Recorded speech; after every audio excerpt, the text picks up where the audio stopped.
নমস্কার, আমি তানিয়া। তানিশ ওয়ার্ল্ডের আজকের ভিডিওতে আপনাদের সবাইকে স্বাগত জানিয়ে শুরু করছি আজকের ভিডিও। আজকে শুরু করেছি নিম পাতা তোলা দিয়ে। ভাবছেন তো নিম পাতা দিয়ে কী করব? নিশ্চয়ই জানিয়ে দেব। নিম পাতা আর হলুদকে থেঁতো করে সর্ষের তেলে মিশিয়ে নিয়েছি। তার পেছনে একটা কারণ আছে। কারণটা আমি আজকের ভিডিওতে আপনাদেরকে জানাচ্ছি না, পরের ভিডিওতে অবশ্যই জানিয়ে দেব।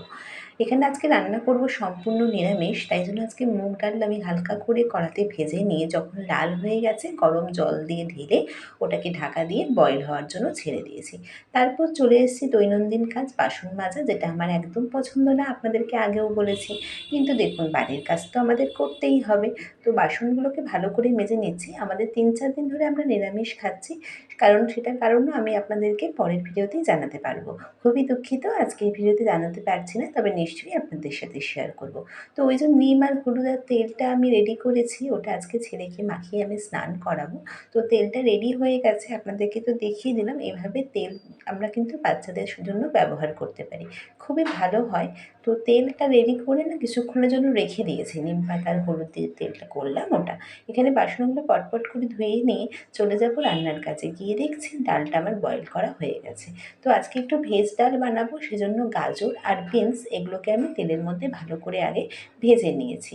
গাজরটা যখন নরম নরম হয়ে এসছে, নুন দিয়ে বিনসগুলো অ্যাড করে দিয়েছি। বিনসগুলো অ্যাড করার পরে নাড়াচাড়া করে ভাজা হয়ে গেলে সেগুলোকে আমি নামিয়ে নিয়েছি।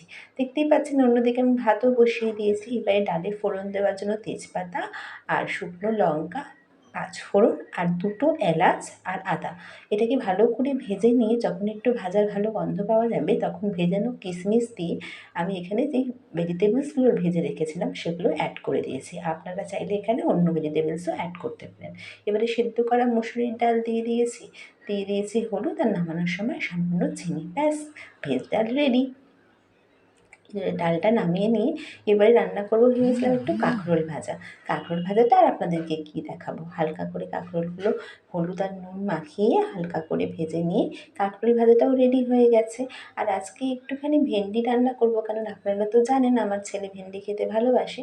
তাই রাঁধুনি দিয়ে কাঁচা লঙ্কা দিয়ে আলু দিয়ে নাড়াচাড়া করে নিয়ে এটার মধ্যে তেল খুব সামান্য পরিমাণে ব্যবহার করা হয়। ব্যাস, জল দিয়ে হালকা বয়েল করে নিলেই এটা রেডি হয়ে যাবে। এটা বাচ্চাদের জন্য যেমন উপকারী, এবং কোনো তেল নেই বলে এটা কিন্তু হজম করতেও কোনো সমস্যা হয় না। ব্যাস, দেখতেই পেলেন এই রান্নাটা রেডি হয়ে গেল। এবার আরেকটা রান্না করব। আরেকটা রান্না হচ্ছে খুব ভালো খেতে হয়। এখানে কালো জিরে আর কাঁচা লঙ্কা ফোড়ন দিয়ে আলুগুলোকে আমি তেলের মধ্যে খুব ভালো করে ভেজে নিয়েছি, কারণ এই রান্নাটাতে কিন্তু জল ব্যবহার করব না। দেখেছেন, ভাজতে ভাজতে আলুটা অর্ধেক আমার বয়েল হয়ে গেছে। ব্যাস, কেটে রাখা ঝিঙে অ্যাড করেছি, ঢাকা দিয়ে চিনি দিয়ে নামিয়ে নিলেই রান্না শেষ। আমার চ্যানেলটা সাবস্ক্রাইব